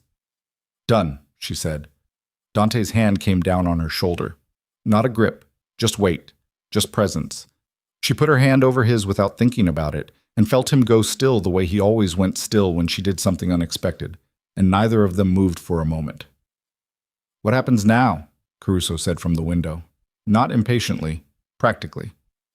Now we go to West Kinsey, Penny said. Both men looked at her. His deadline runs out in 14 minutes, she said.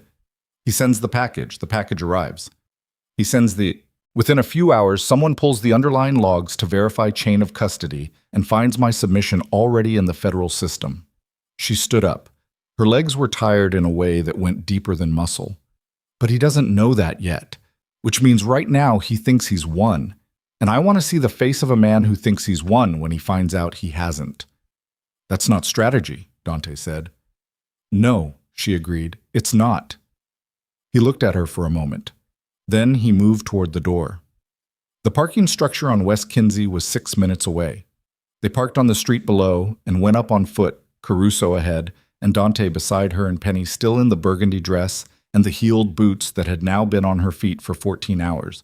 And she thought, climbing the concrete stairs, that she would never own another pair of heeled boots, that this was a firm and binding life decision made in the stairwell of a parking structure at 6:30 in the morning, and she was committing to it. Level 4 was open on 3 sides to the gray morning sky. 12 cars. One man standing near the eastern railing with his back to them, looking out at the city.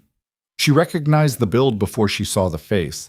She knew the set of those shoulders, the way he carried his weight, the particular stillness of a man who had spent decades being the most patient person in any room.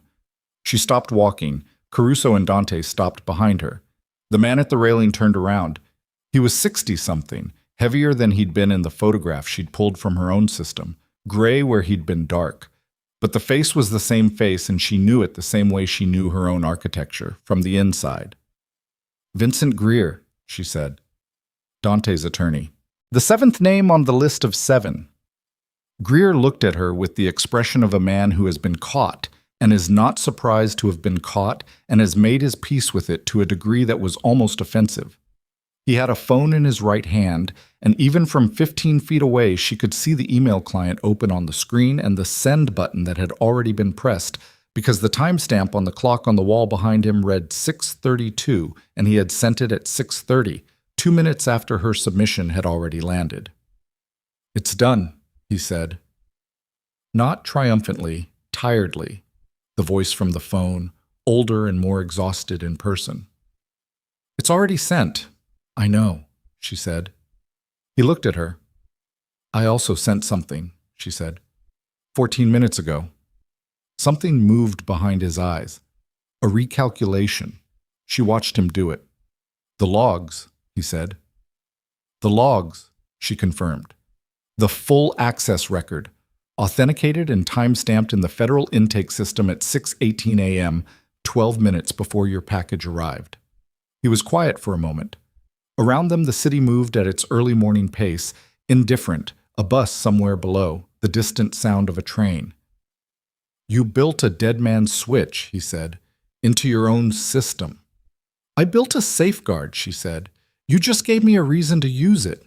It won't be enough, he said. They'll still investigate. Even if the package is challenged, they'll look. They'll look.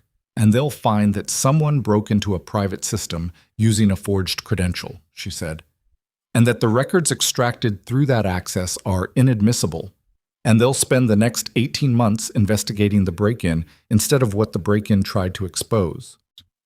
18 months is enough time, he said. It wasn't defiant. It was something closer to an explanation. Enough time for what? She said. He looked at Dante. He hadn't looked at Dante directly since they'd walked onto level 4. He looked at him now with the specific expression of a man looking at someone he has wronged in a way that can't be unwronged. And she could see in that look that whatever Greer was, he was not entirely without the awareness of what he'd done. Victor Crane has been threatening my family for 3 years, Greer said. My daughter. My grandchildren. 3 years ago, Crane came to me with the photograph. Me and Raymond, a meeting I attended once and had no idea was being documented. And he told me what he needed, and he told me what would happen if I didn't provide it. He lowered the phone. His hand was shaking slightly. She could see it from where she stood. I'm not asking for understanding. I'm telling you the fact of it. The silence stretched. Dante said, You should have come to me. You would have handled it, Greer said. I know how you handle threats to the family. I didn't want that on my conscience. So you put your family's safety above mine. I put my grandchildren above everything, Greer said, including you, including myself. He finally looked away from Dante. I'm sorry, Dante. I have been your attorney for 19 years. I am genuinely sorry. Dante said nothing. His jaw moved. That was all. Where is Crane now? Penny asked. Practical. They could process Greer's apology later, or never, but right now there was a man named Victor Crane somewhere in this city who thought he had just fired the shot that ended an empire. He has a suite at the Langley Hotel under a corporate name, Greer said. He reached into his coat pocket. He produced a piece of paper and held it out. She crossed the distance between them and took it, and she looked at it, and on it were a room number and a corporate name and a phone number and what appeared to be the code to a private elevator. She looked at Greer. You brought this. I knew you'd ask, he said. I was hoping you'd ask. She looked at him for a moment. He was 60-something years old, and he had spent 3 years being terrified for his family, and he had done something she couldn't excuse, and she understood it, and neither of those things resolved the other. That was the thing about the real world. The reasons were always complicated, and the damage was always simple. She handed the paper to Dante without looking away from Greer. Caruso, Dante said. Caruso moved toward Greer, and Greer didn't resist. And that was the last Penny saw of Vincent Greer, attorney at law, standing on level 4 of a parking structure in the early Chicago morning with the expression of a man who had run out of ways to carry something. The Langley Hotel was 4 blocks from the parking structure, and Victor Crane was in suite 1412, and Penny had the elevator code, and Dante had whatever Dante had brought with him, which she understood was more than his presence, and she did not ask for a precise inventory. In the elevator going up, Dante looked at her and said, You should wait here. You said that at the safe house, too, she said. I was right then. Caruso was zip-tied to a chair. Different situation. I know what Crane looks like, and you're going to need someone who can identify every piece of digital equipment in that suite and tell you what's recoverable and what isn't, she said. And I'm the only person here who can do that. The elevator opened on 14. Stay behind me, he said. Yes, she said, which was not a promise, but it was what she had. Victor Crane was a man who had been in difficult situations before. She could see that immediately when Dante's people, who had apparently arrived ahead of them by some analog communication method she had not been part of planning and did not ask about, opened the suite door. Crane was in a chair, not restrained, just in a chair with 2 men behind him and the expression of someone conducting a cost-benefit analysis. He was in his 60s, heavier than the partial photograph she'd seen, with the kind of face that had once been handsome and had settled into something harder. He looked at Dante the way people look at someone they have been planning against for years, with a familiarity that was almost intimate. He looked at Penny differently, with a kind of assessment she recognized as the look of someone recalibrating an error. You built the trap, he said to her. Not Dante. Her. You built the trap, she said. I just lived in it long enough to find the door. He almost smiled. Thorpe said you were exceptional. He also said you were the kind of person who would hide it. He was right on both counts. Gerald Thorpe destroyed my career, she said, and then you paid someone to dig through his files after he died. I paid someone to understand what I was working with, Crane said. You were the architecture. The whole thing ran on you. Dante's operation, his security, his money, all of it sitting on a foundation built by a woman he thought was answering his phones. He shook his head slowly. I didn't want to use you against him. I wanted to use you instead of him. That's a distinction worth making. It's not, she said. You built it all, Crane said. He was just the name on the building. He trusted me, she said. That's not nothing. That's actually everything. Crane looked at her for a moment. Then he looked at Dante. And whatever he saw in Dante's face in that moment, whatever the specific quality of Dante's stillness communicated to a man who had spent decades reading rooms, made him close his eyes briefly, like a man resigning himself to arithmetic. The evidence package, Crane said, is inadmissible, Penny said. The access logs were in the federal system before your package landed. He absorbed this. He absorbed it the way a body absorbs a hit, not falling, just reorganizing around the point of impact. Raymond Holt, Dante said. First time he'd spoken since the elevator. Will cooperate fully with whatever you require, Crane said. Raymond was never committed to this. He was convenient. And Greer was afraid for his family, Crane said. Which is not the same as being loyal to me. You know the difference. I do, Dante said. What followed was not clean, and she did not watch all of it, because there were things in this world that happened in rooms she did not need to be in, and she had built what she needed to build, and she had protected what she needed to protect, and she stood in the hallway outside Suite 1412, with her back against the wall and her eyes on the window at the end of the corridor, where Chicago was now fully awake and fully lit under a sky that had gone from gray to a thin, washed-out blue. She thought about Marcus Webb, who was somewhere in police custody by now, probably if Dante's people had moved the way she suspected they'd moved. She thought about Raymond Holt, who would have a very difficult morning. She thought about Claire Sosa, the HR director who had placed a job posting 4 years ago, who would have a harder one. She thought about Caruso sitting in a chair with a cut on his face, holding a letter opener in his bound hands, waiting. She thought about her cousin Adaize, who had sent a dress in a box with a note that said "Stop hiding" and had no idea what she'd set in motion. She was very tired. The suite door opened and Dante came out, and he looked at her and she looked at him, and neither of them said anything for a moment, which was its own conversation. "Done?" she said. "Done," he said. They rode the elevator down together. She was aware, in the elevator, that she had been awake for over 24 hours, and that she was still in a burgundy dress, and that she had been afraid and angry and useful and frightened and competent and hurt, in roughly that order throughout the night, and that all of those things were sitting on top of each other inside her chest like sediment settling, and she had nowhere to put them yet. In the lobby of the Langley Hotel, she stopped walking. "I need coffee," she said. "Real coffee, before anything else happens." He looked at her. "There's a place on the next block." "Then we're going there." They went there. The coffee shop was small and warm and aggressively normal, in a way that felt almost aggressive. The espresso machine hissing, a college student with headphones at a corner table, a man reading a physical newspaper, the smell of something baking. She ordered the darkest thing on the menu. Dante ordered the same. They sat at a table by the window. For a while, neither of them said anything. She held the cup in both hands and let the warmth come through, and she looked at the street outside and the people moving through it with their ordinary Friday morning errances, and she breathed. "Your brother," she said finally. "Marco wasn't part of it," Dante said. Greer confirmed it. "Marco knew about Kellerman because I told him, but he wasn't a source. Crane's team tried to approach him 8 months ago. He told them no and didn't tell me, which is a problem I'll deal with separately." "He didn't tell you someone had approached him?" "No. That's a loyalty issue." "I'm aware." She drank her coffee.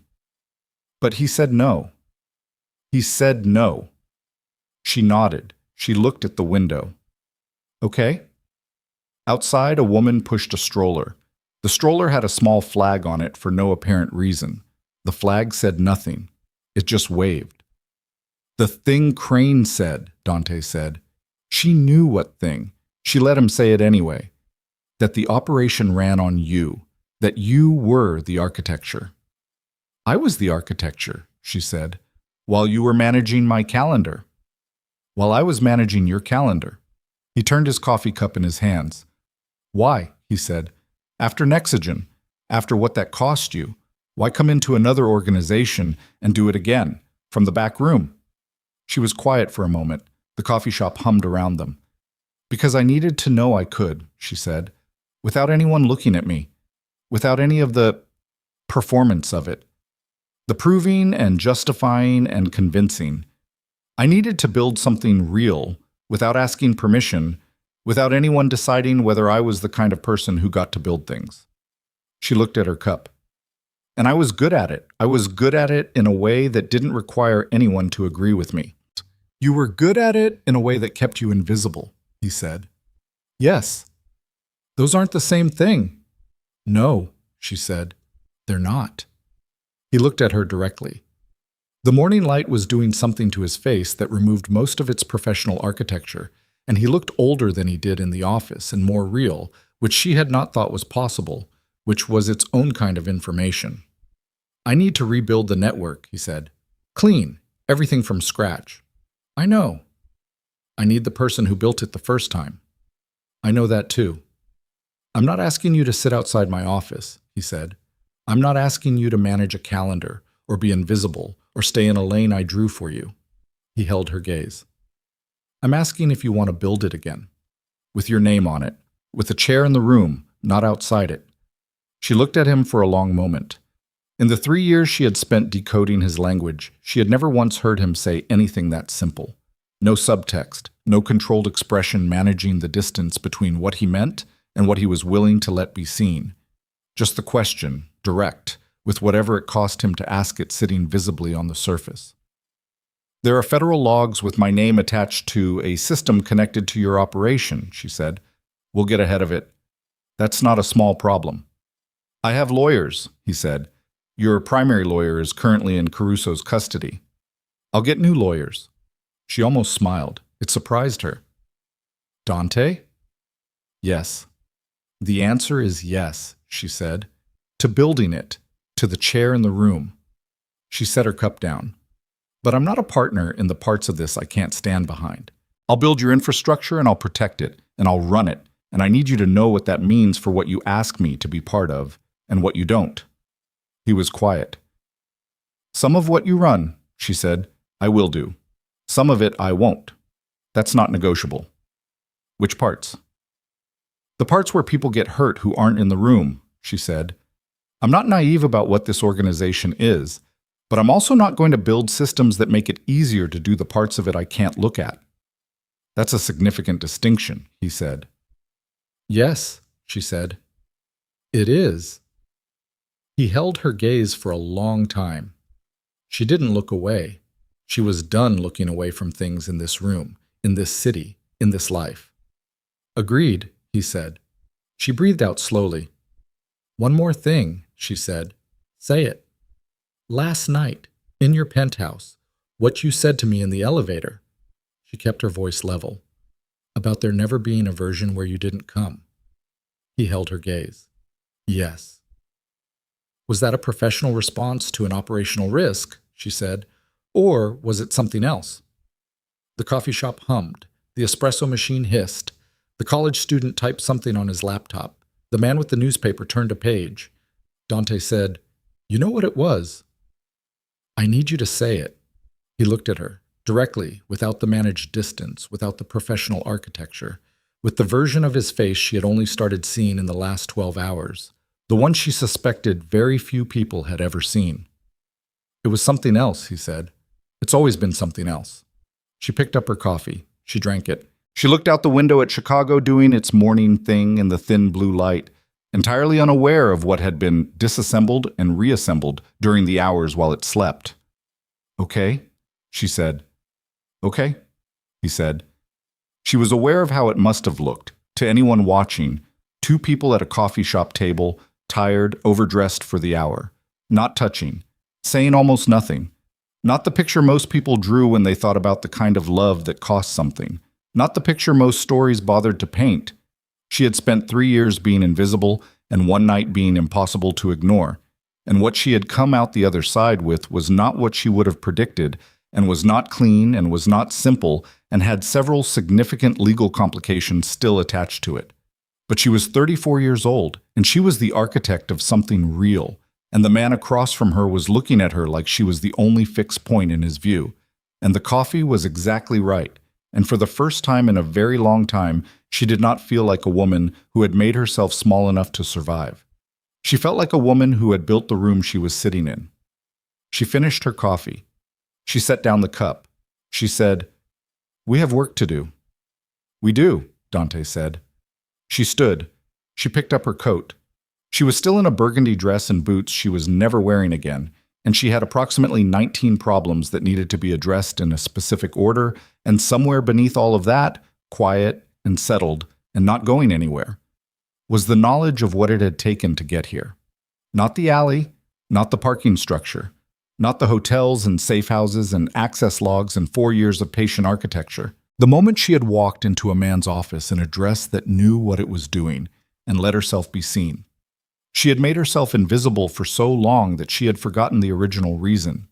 That was the thing she had lost somewhere between Nexogen and Chicago, and 3 years of dark blazers and controlled hair, and the professional discipline of taking up exactly as much space as the job required, and no more.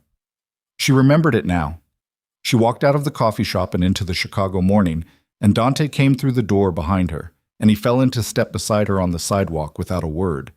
And they walked, and the city moved around them, and the thin blue light sharpened as the sun came fully up over the lake. And Penelope Brooks, the architect, the woman in the burgundy dress, the person who had built the empire and protected it and almost lost it and saved it in 43 minutes on a prepaid hotspot from a burner smartphone, tilted her face toward the light and breathed and kept walking. She had never been invisible. She had just been waiting for a reason to stop pretending she was. The city didn't notice. The city never noticed. But she did. And he did. And that was enough. That was, in the end, the whole of it.